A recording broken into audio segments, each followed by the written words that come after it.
So welcome back guys to the last unit of statistical method which is related to time series. Okay, तो start करते हैं हम बिना हमारा वक्त गवाए।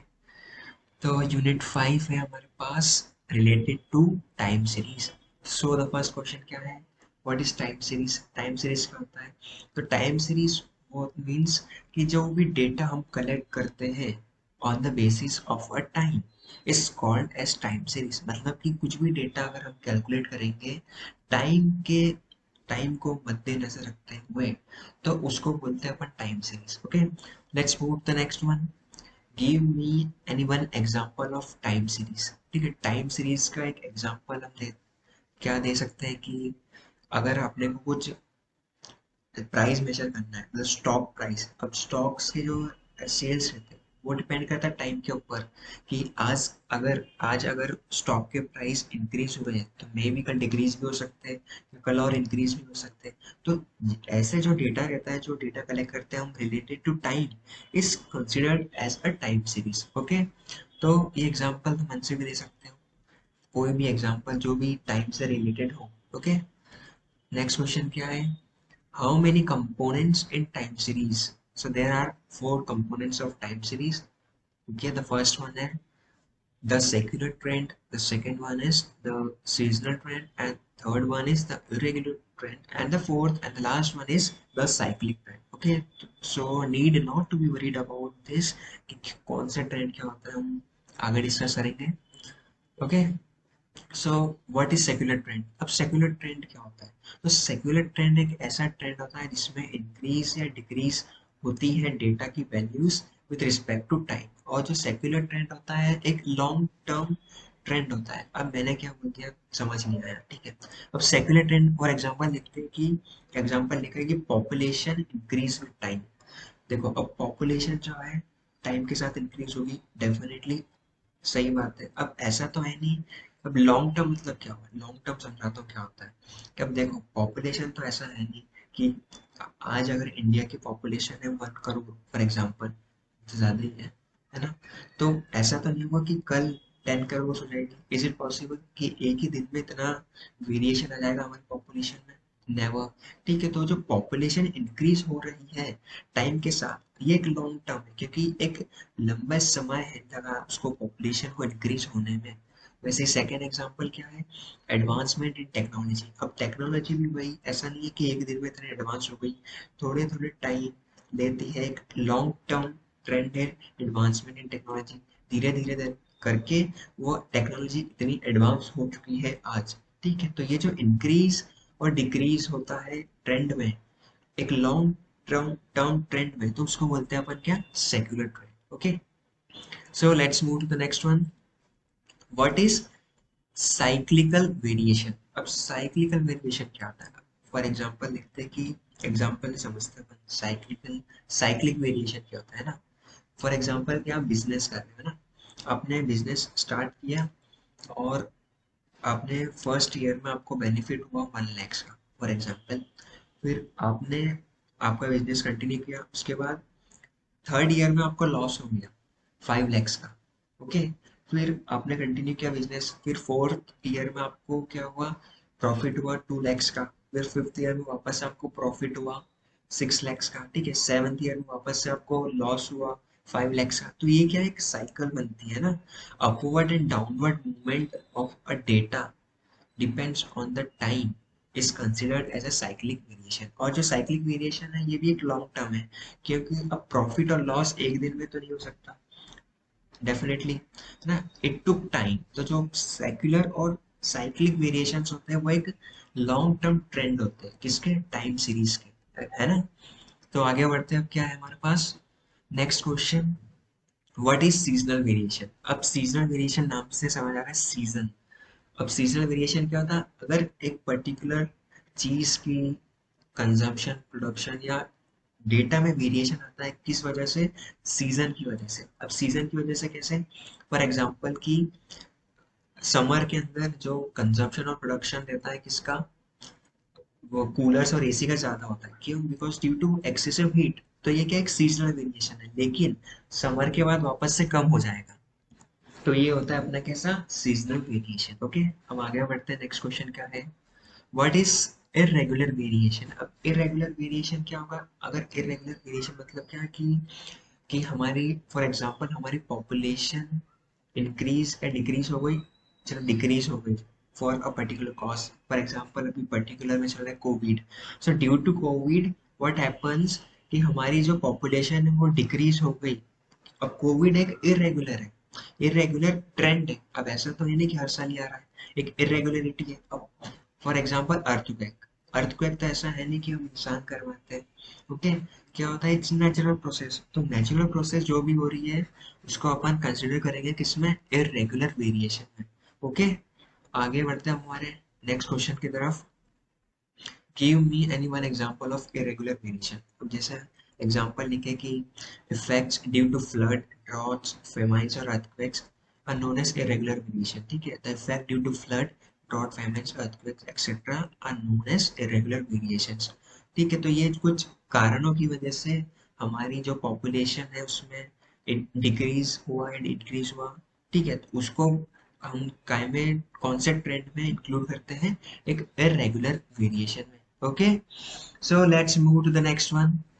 Give me any one example of seasonal variation. मैंने seasonal variation के definition में एक example दिया था, production and consumption of coolers and ACs increase in summer. तो दूसरा भी दे सकते हो कि in rainy season the consumption of what we can say the umbrellas and raincoats are more. Okay, so example तो आप कुछ भी दे सकते हो, it depends on you. So the next question what comes is right additive model of time series. Okay, अब additive model of time series अपने को लिखना है तो उसको अपन वाई से डिनोट करेंगे, और ये दिख रहा है T plus S plus C plus I. अब ये T plus S plus C plus I क्या होता है, अब जो मैंने बताया कि टाइम सीरीज से कंपोनेंट उससे कंपेयर करो। ठीक है, टी मतलब सेक्युलर ट्रेंड, ओके, एस मतलब सीजनल ट्रेंड, सी मतलब साइक्लिक ट्रेंड, और आई मतलब इरेगुलर ट्रेंड। ओके, तो ये होता है अपना एडिटिव मॉडल। अब एडिटिव है तो मतलब प्लस लगा देना इसमें। ओके, ये होता है अपना additive model of time series. So let's move to the next one, right multiplicative model. अब मल्टीप्लिकेटिव भी सेम ही होगा, but the difference is that plus की जगह आपको क्या लिखना है, माइनस। बाकी टी एस और सी आई सेम रहेंगे, secular, seasonal, cyclic, and irregular. Okay, easy one. Let's move to the next one. Give me the name of any two method to find secular trend. अब secular trend find करने की कोई सी भी दो method, but मैंने इधर चार बता दिए, जो भी आपको याद में दिमाग में आ जाए, you can speak any one of this. First है free hand graphic method, second है moving average method, third one is semi average, and the fourth one is least square method. Okay, so just remind the names of this. Now let's move to the next question. What comes is free hand curve method is used to find which kind of variation.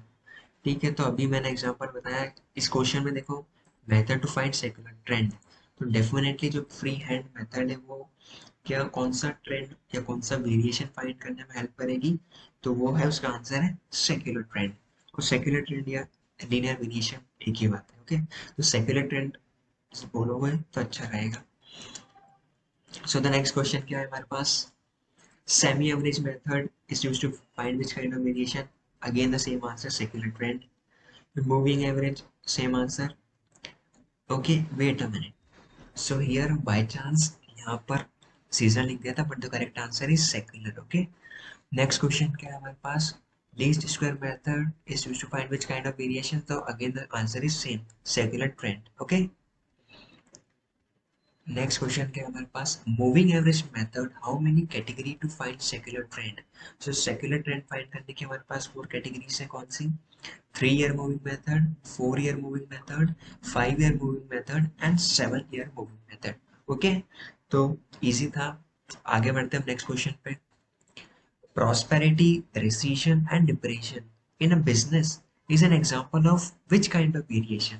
So obvious ही बात है cyclic variation, मैंने example बताया था, business अगर आप कर रहे हो और एक प्रॉफिट भी हो रहा है आपको, लॉस भी हो रहा है after period of cycle. Okay, तो ऐसा क्या है, ये कौन सा वेरिएशन होगा, cyclic variation. Okay, so let's move to the next one. Earthquake comes and delaying production for some weeks is an example of which kind of variation? So definitely हमने irregular variation में देखा था कि example में कि earthquake, drought and famines are the what we can say are the delays are the ones which who delays the production of any kind of thing. Okay, तो इसका example क्या हुआ अपना irregular variation. Okay.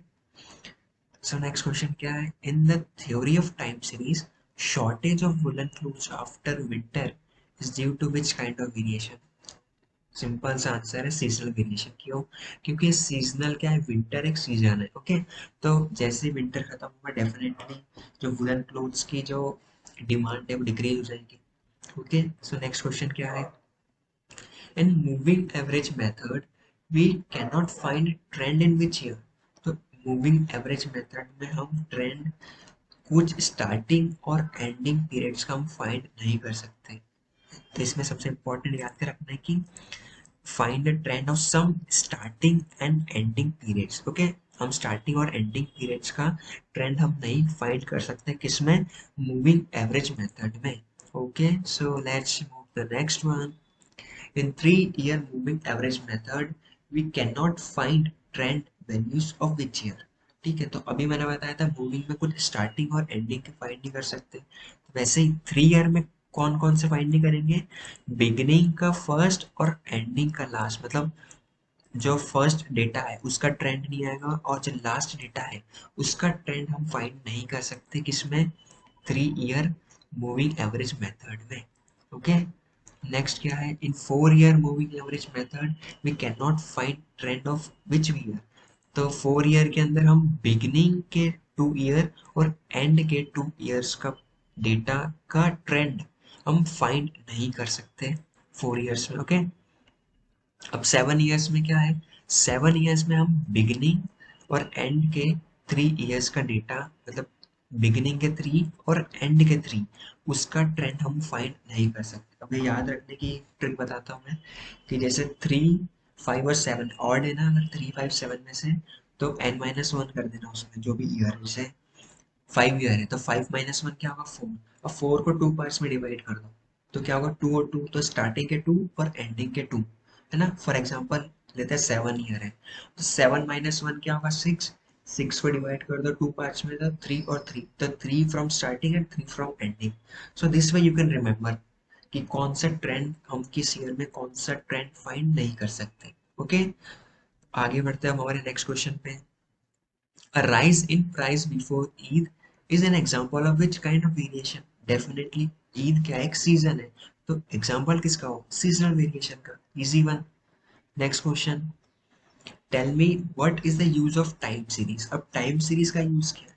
Definitely time series हम इसलिए use करते हैं कि वो हमें कुछ इंफॉर्मेशन दे हमारे डेटास के बारे में कि जो डेटा है वो पहले क्या था और अब प्रेजेंट में क्या है उसकी वैल्यू. फ्यूचर फोरकास्टिंग में यूज करते हैं कि पहले जो डेटा था उसमें क्या वेरिएशन था और आज की प्रेजेंट सिचुएशन में उसके क्या वेरिएशन है. फिर ट्रेड की साइकिल को एस्टिमेट करने में यूज होता है. Trade cycle in the sense कि अगर आप एक बिजनेस कर रहे हो या कुछ भी कर रहे हो, ओके, तो उसमें आपने जब स्टार्ट किया था तो उसमें क्या इंक्रीज हुआ, उसमें क्या डिक्रीज हुआ, और एट द प्रेजेंट अभी क्या सिनेरियो है, अभी क्या इंक्रीज हो रहा है, अभी डिक्रीज हो रहा है, क्या हो रहा है आपका ट्रेंड में. ठीक है, क्या हुआ आपके डेटा में प्रीवियस और एट द प्रेजेंट. तो ये जो टाइम सीरीज है ना वो इस चीज की इंफॉर्मेशन देता है हमें. ओके, सो नेक्स्ट क्वेश्चन क्या है? In semi-average method, we divide the data into how many equal parts. देखो अब नाम से समझ आ रहा है सेमी. सेमी मतलब आधा. तो जो भी डेटा रहेगा हम उसको इक्वल पार्ट्स में डिवाइड कर देंगे. ठीक है, तो वही डेफिनेशन लिखी है. We divide the data into 2 equal parts with respect to time. Okay, semi मतलब आधा मीन्स 2 equal पार्ट्स में हम उसको डिवाइड कर देंगे. नेक्स्ट क्वेश्चन क्या है? The graph of time series is called. तो ग्राफ ऑफ टाइम सीरीज का नाम बोलते हैं अपन टाइम प्लॉट. जो भी अपन ग्राफ प्लॉट करेंगे डेटा वर्सेस टाइम का तो उसको बोलते हैं अपन time plot. Easy one.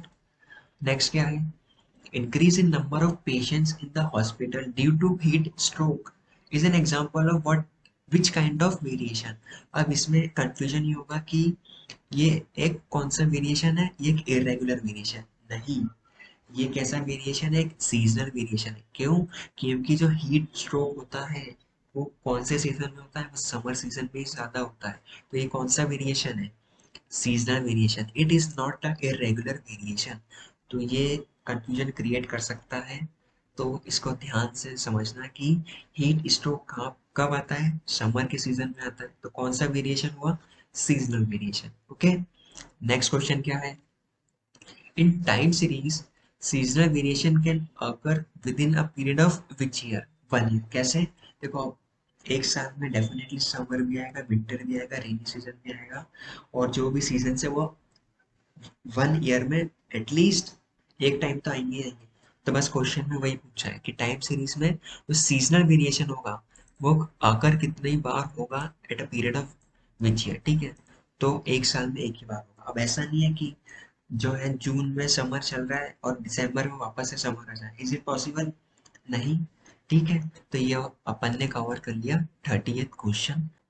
Okay, so let's move to the next question. What comes is, next question क्या है मेरे पास, when the production of a thing is maximum this stage is called boom और रिकवरी। तो जब production एक particular thing का अगर ज्यादा हो, मैक्सिमम हो, तो इस स्टेज को बोलते हैं अपन बूम। ओके, अब ये जो बूम है ना, ये इट्स अ डेफिनेशन, तो इसमें कोई लॉजिक नहीं है, it's a English definition, so you have to remember this. Next क्या है, damages due to floods, droughts, strikes, fires and political disturbances और which kind of variation। यार ये क्वेश्चन कितनी बार हो चुका है, इसका सिंपल आंसर है irregular variation। Okay, next question बढ़ते हैं अपन।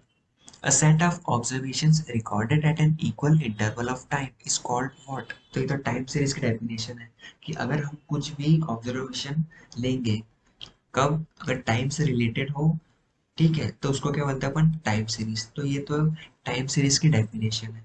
ओके, इसका लिखा है अ time series is a set of observation taken at a specified times usually at equal intervals।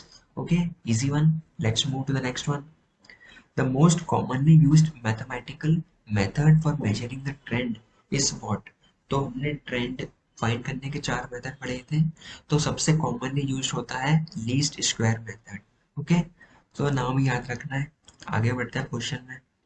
In the theory of time series shortage of certain consumer goods before the annual budget is which kind of variation. तो ऐसा कब होगा कि अगर एक particular consumer की requirement है अगर कुछ प्रोडक्ट की, और वो क्या होगा, एकदम शॉर्टेज हो गई, ठीक है, तो ऐसी क्या होगा, एक सीजनल वेरिएशन होगा। देख लो, कॉमन सेंस वाली बात है ना, अगर एक पर्टिकुलर सीजन में, एक पर्टिकुलर टाइम इंटरवल में अगर एक चीज की रिक्वायरमेंट ज्यादा है लेकिन उसका क्या प्रोडक्शन बहुत कम है, या बोल सकते हैं कि शॉर्टेज हो चुकी है, तो कैसा वेरिएशन है, ये इस सीजनल वेरिएशन है। Okay, so let's move the next question. When conducting an ANOVA, F data will always fall within what range। अब ये ANOVA क्या होता है, F data क्या होता है, so need not to be worried, हम आगे डिस्कस करेंगे फर्दर क्वेश्चंस में कि क्या होता है ANOVA, F data क्या होता है। तो अभी जो F data की जो वैल्यू रहती है वो कहाँ से कहाँ तक रहती है, वो 0 से इंफिनिटी के बीच में कुछ भी हो सकती है। Okay, the value of F data lies between 0 to infinity। So let's move to the next one। What is ANOVA, देखो अनोवा आ गया, तो सबसे पहले अनोवा होता क्या है। तो अनोवा का फुल फॉर्म होता है एनालिसिस ऑफ वेरिएंस, ठीक है। अब नाम से समझ आ रहा है एनालिसिस ऑफ वेरिएंस मतलब क्या, कि दो डेटा के बीच में हमको वेरिएशन फाइंड करने के लिए हम क्या यूज करते हैं, अनोवा। अब और इसमें इंक्लूड कर सकते हैं कि there are two types of variance. कौन सा, variation between the sample and within the sample. अब वेरिएशन बिटवीन द सैंपल और विद इन द सैंपल मतलब क्या होता है, एक एग्जांपल से समझते हैं इसको, कि जैसे दो क्लास है हमारे पास। ओके, एक क्लास ए है और एक क्लास बी है, ठीक है। अब क्लास में बच्चे होंगे, ऑब्वियस सी बात है, ए और बी क्लास में कुछ स्टूडेंट्स हैं, ठीक है। अगर ए और बी क्लास के बीच में कंपटीशन हुआ, ठीक है, फॉर एग्जांपल ड्राइंग कंपटीशन है ए और बी क्लास के बीच में, ठीक है, तो ये जो कंपटीशन है उसका जो विनर होगा वो कहाँ से होंगे, ए और बी क्लास में से जिसने भी अच्छी ड्राइंग बनाई होगी वो ऑब्वियस सी बात है विनर होगा। तो ये जब कैसा वेरिएशन है, ये है बिटवीन द सैंपल वाला वेरिएशन। अब विद इन दैट सैंपल मतलब क्या, कि वो एग्जांपल लेते हैं अपन कि क्लास ए और बी है। अब एक क्लास के अंदर, ठीक है, क्लास ए के अंदर ही कुछ कंपटीशन है, डिबेट कंपटीशन, ठीक है। तो ये कैसा है कि with in the sample, sample के अंदर ही कुछ ना कुछ वेरिएशन है, ठीक है, कुछ ना कुछ वेरिएंस होगा, ठीक है। तो ऐसा बोलते हैं इसको क्या, विद इन द सैंपल। तो समझ आया होगा बिटवीन द सैंपल मतलब क्या, कि दो सैंपल के बीच में वेरिएंस, और विद इन द सैंपल मतलब क्या, कि एक सैंपल के अंदर ही वेरिएंस। ओके। और फिर इसमें इंक्लूड कर सकते हैं कि two types of ANOVA, one way ANOVA, two way ANOVA. अब वन वे और टू वे क्या होता है आगे डिस्कस करेंगे। Okay, so let's move to the next one. What is the full form of ANOVA? The analysis of variance. Simple answer. Next question. How many types of ANOVA have you studied? So two types of ANOVA, one way and two way. Next question क्या है? What is one way ANOVA? ठीक है, तो अब one way ANOVA क्या होता है? तो one way ANOVA एक ऐसा ANOVA है जो कि कंपेयर करता है किसको, वेरिएंस को, while considering only one factor। ठीक है, वन फैक्टर सबसे इम्पोर्टेंट तो यही है इसमें कि वन फैक्टर को कंसिडरेशन में रख के वो क्या करता है, वेरिएंस को कंपेयर करता है, ठीक है। तो ये होता है अपना one way ANOVA. So let's move to the next question. What is two way ANOVA? अब टू वे अनोवा क्या होता है? सिंपल है कि टू वे अनोवा क्या करता है कि कंपेयर करता है किसको, वेरिएंस को, while considering two factor. Okay, तो one way ANOVA two way ANOVA में डिफरेंस समझ आ गया होगा। Okay, so let's move to the next question. Next question क्या है, what is the difference between one way and two वे?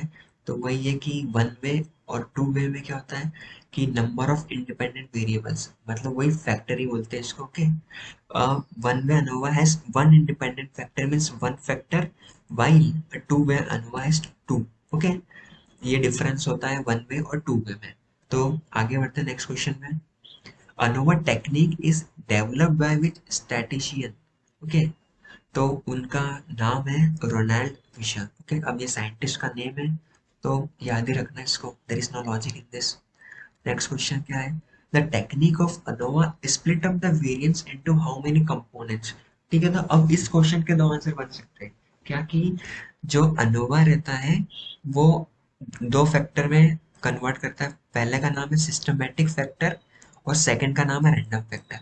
ये तो फर्स्ट आंसर हुआ, ठीक है। सेकंड आंसर क्या, कि ANOVA split the variance into two components. कौन कौन से, वेरिएशन बिटवीन द सैंपल और variation within the sample. Okay, so ये दो पॉसिबल आंसर हो सकते हैं इसके। तो मेरे हिसाब से जो है ना, ये सेकंड वाला is the most correct one. Okay, लेकिन अब चांसेस ये भी है कि ये भी सही हो फर्स्ट वाला। ठीक है, तो दोनों याद रखना है, और अगर पूछ ले तो दोनों आंसर दे देना, कोई दिक्कत ही नहीं है। तो नेक्स्ट क्वेश्चन क्या है, what variants are in ANOVA? तो व्हाट वेरिएंट्स में विद इन द सैंपल होता है और बिटवीन द सैंपल, हमने समझ लिया दोनों में डिफरेंस क्या होता है। Okay, let's move to the next one. Tell me any two assumptions of ANOVA. अब अनोवा के दो assumption बताना है अपने को, तो यहाँ तीन लिखे हुए हैं। क्या, पहला क्या है, all population have a common variance. तो जो भी पॉपुलेशन का सेट होगा उन सबके वेरिएंस क्या होंगे, कॉमन होंगे, सबके वेरिएंस क्या होंगे, इक्वल होंगे। ओके, ये तो फर्स्ट assumption था। अब सेकंड क्या बोलता है कि ऑल सैंपल्स आर ड्रॉ। जो जितने भी सैंपल हम ड्रॉ करेंगे कहाँ से, पॉपुलेशन से, तो वो कैसे होंगे, वो इंडिपेंडेंटली ड्रॉ होंगे, वो इंडिपेंडेंट होंगे एक दूसरे से। ये था अपना सेकेंड assumption। अब थर्ड है कि विद इन ईच सैंपल, अब ईच सैंपल के अंदर जो ऑब्जर्वेशन होंगे वो कैसे होंगे, रैंडम और इंडिपेंडेंट होंगे। ठीक है, तो ये तीन ऑब्जर्वेशन है, तो तीनों याद कर लो तो ज्यादा बेस्ट है। ठीक है, तो दो आंसर देना है आपको, तो तीनों में से आप कोई भी दो दे दो। ठीक है, तो नेक्स्ट क्वेश्चन क्या है हमारे पास, in one way ANOVA how many factor is used? तो सिंपल है, वन फैक्टर। ये हमने कितनी बार पढ़ लिया है, ऑलमोस्ट एक बार तो डेफिनेशन में पढ़ लिया, एक बार डिफरेंस में पढ़ लिया था, है ना। तो वन वे अनोवा में कितने फैक्टर यूज करते हैं हम, सिर्फ वन। ओके, नेक्स्ट क्वेश्चन क्या है, in two way ANOVA how many factor is used? तो definitely two factors are used in two way ANOVA. तो नेक्स्ट क्वेश्चन क्या है, in one way ANOVA what is the formula of F ratio? ठीक है, अब F ratio क्या होता है, कि एफ रेशियो रेशियो होता है किसका, एम एस बी और एम एस डब्ल्यू। अब ये एम एस बी और एम एस डब्ल्यू क्या होता है, एम मतलब मीन, एस मतलब सम ऑफ स्क्वायर और बी मतलब between the sample. Similarly M मतलब मीन, एस मतलब सम ऑफ स्क्वायर और डब्ल्यू मतलब विद इन द सैंपल। तो ये रेशियो होता है किसका, mean sum of square between the sample और mean sum of square within the sample का रेशियो को बोलते हैं अपन एफ रेशियो। ओके, अब आगे बढ़ते हैं अपन। In one way, ANOVA F tabulated greater than F calculated, then which hypothesis will be accepted? अपन ने जो अभी F रेशियो निकाला था कि कैसे निकालते हैं वो, अब अगर जो F tabulated की वैल्यू ग्रेटर है F कैलकुलेटेड से, तो कौन सा हाइपोथेसिस एक्सेप्ट होगा, तो कौन सा हाइपोथेसिस एक्सेप्ट होगा, नल हाइपोथेसिस क्या होगा, एक्सेप्ट होगा। ओके, तो याद ही रखना है। अब नेक्स्ट क्वेश्चन क्या है, in one way ANOVA if F tabulated is greater than which hypothesis will be rejected.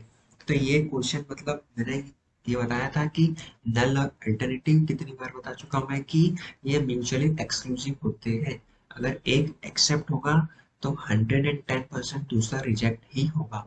तो अगर नल एक्सेप्ट हुआ तो रिजेक्ट कौन सा होगा, अल्टरनेट हाइपोथेसिस। ओके, तो नेक्स्ट क्वेश्चन क्या है, in one way ANOVA total sum of square, देखना पहले क्या पढ़ा था अपन, मीन सम ऑफ स्क्वायर, अब क्या है, total sum of square is equal to what, तो total sum of square is equal to sum of square within the sample plus sum of square between the sample. अब ये ना formula है, अब ये फॉर्मूला आपको याद ही रखना है।